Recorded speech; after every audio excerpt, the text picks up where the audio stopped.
नमस्कार दोस्तों, आप सभी का हमारे YouTube चैनल पर स्वागत है। दोस्तों, आज मैं कक्षा 8 के विद्यार्थियों के लिए प्रखर हिंदी कार्य पुस्तिका के अंदर कार्यपत्रक 97 का संपूर्ण लेकर आया हूँ, तो आप वीडियो को अंत तक देखिए। कार्यपत्रक 97 में सांची की पहाड़ियों के बीचों बीच विशाल अर्ध गोलाकार गुम्बद के रूप में एक स्तूप स्थित है। यह सम्राट अशोक ने बनवाया था। इसके शीर्ष पर कटघरे नुमा दीवार है जिसे वेस्टनी कहते हैं। इसके मध्य एक के ऊपर एक 3 छतरियाँ है। स्तूप के चारों ओर प्रदक्षिणा पथ है जो पत्थर की वेस्टनी से घिरा है। इस पर चढ़ने के लिए दक्षिण दिशा में 2 सीढ़ियाँ हैं। स्तूप के चारों ओर जमीन पर एक और वेस्टनी है जिस पर 4 प्रवेश द्वार है। इनकी ऊंचाई 10 मीटर है। यह प्रवेश द्वार बालू पत्थर से बने हुए हैं। यहाँ महात्मा बुद्ध से संबंधित प्रतीक चिन्ह है। वृक्ष उनके ज्ञान और उनके निर्वाण के लिए प्रतीक है। तो गद्यांश को पढ़कर नीचे दिए गए प्रश्नों के उत्तर दीजिए। प्रदक्षिणा पथ पर चढ़ने के लिए किस दिशा में सीढ़ियाँ है? दक्षिण में। स्तूप के प्रवेश द्वारों की ऊंचाई लगभग कितनी मीटर है? 10 मीटर। वृक्ष इसके ज्ञान का प्रतीक चिन्ह है महात्मा बुद्ध के। दिए गए शब्दों से रिक्त स्थानों की पूर्ति करें। बलुआ पत्थर वेस्टनी महात्मा बुद्ध। प्रवेश द्वार बलुआ पत्थर से बने हुए हैं। प्रतीक चिन्ह महात्मा बुद्ध से संबंधित है। स्तूप के चारों ओर जमीन पर एक और वेस्टनी है। अगर आप अपने परिवार के साथ दर्शनीय स्थल पर है और भीड़ के कारण परिजनों से बिछुड़ जाते हैं तो आप क्या करेंगे? तो हम अपने आसपास पुलिस चौकी या दर्शनीय स्थल का कार्यालय देखेंगे, वहाँ जाएंगे और अपने माता पिता के नाम पते की जानकारी देंगे, फ़ोन नंबर देंगे, वे सहायता करने को कहेंगे। कार्यपत्र 98 में है बांदीपुर बाघ अभयारण्य में प्रधानमंत्री मोदी।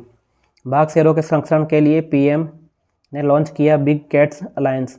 मैसूर कर्नाटक। प्रधानमंत्री नरेंद्र मोदी ने रविवार को international big cats alliance launch किया। इसका उद्देश्य बिग कैट परिवार की 7 प्रमुख प्रजातियों की रक्षा और संरक्षण करना है। प्रोजेक्ट टाइगर के 50 साल पूरे होने पर उन्होंने कहा, भारत में 2022 में 3617 बाघ गिने गए। हम आज़ादी का अमृत महोत्सव मना रहे हैं। यह संयोग है कि दुनिया के कुल बाघों के 75% भारत में है। बाघ संरक्षित क्षेत्र 75,000 वर्ग किलोमीटर में फैला है और वहाँ 10-12 साल में देश में बाघों की आबादी 75% बढ़ी है। मोदी बांदीपुर बाघ अभयारण्य भी गए, वहाँ जीप सफारी की और जैव विविधता की झलक देखी। तो समाचार को पढ़कर नीचे दिए गए प्रश्नों के उत्तर दीजिए। प्रधानमंत्री ने रविवार को क्या लॉन्च किया? Big cats alliance.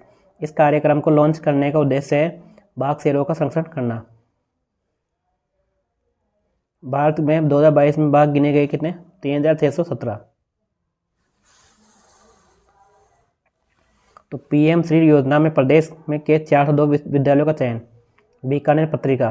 प्रधानमंत्री नरेंद्र मोदी ने गत शिक्षक दिवस पर सरकारी स्कूलों के लिए पीएम श्री योजना शुरू करने की घोषणा की थी।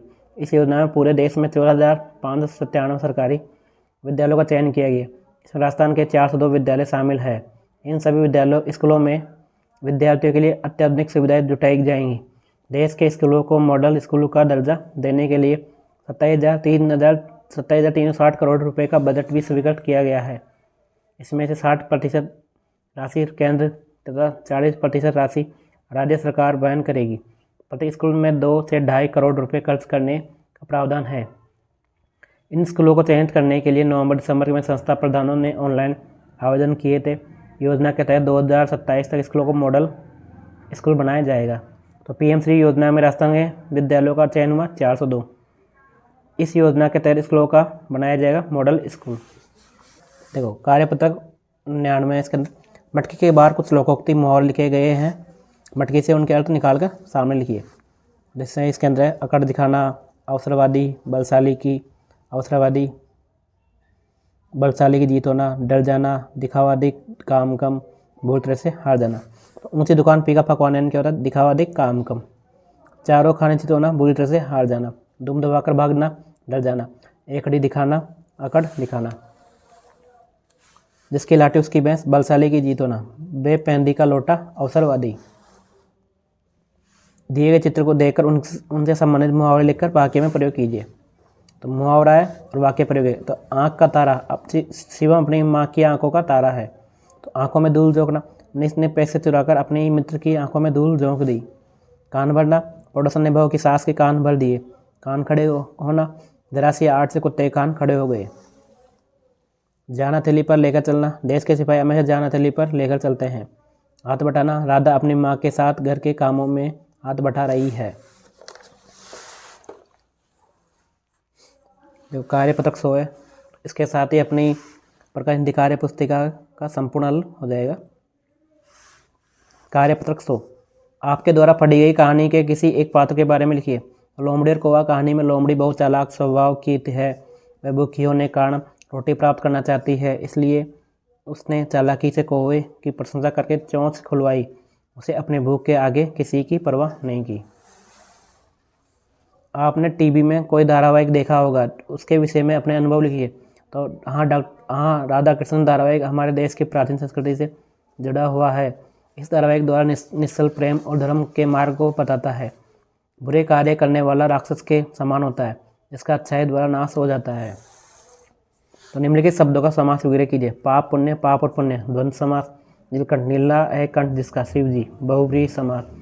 निम्नलिखित समास विग्रह का समस्त पर लिखिए। शक्ति के अनुसार यथाशक्ति मंत्रियों में प्रधान है जो प्रधानमंत्री।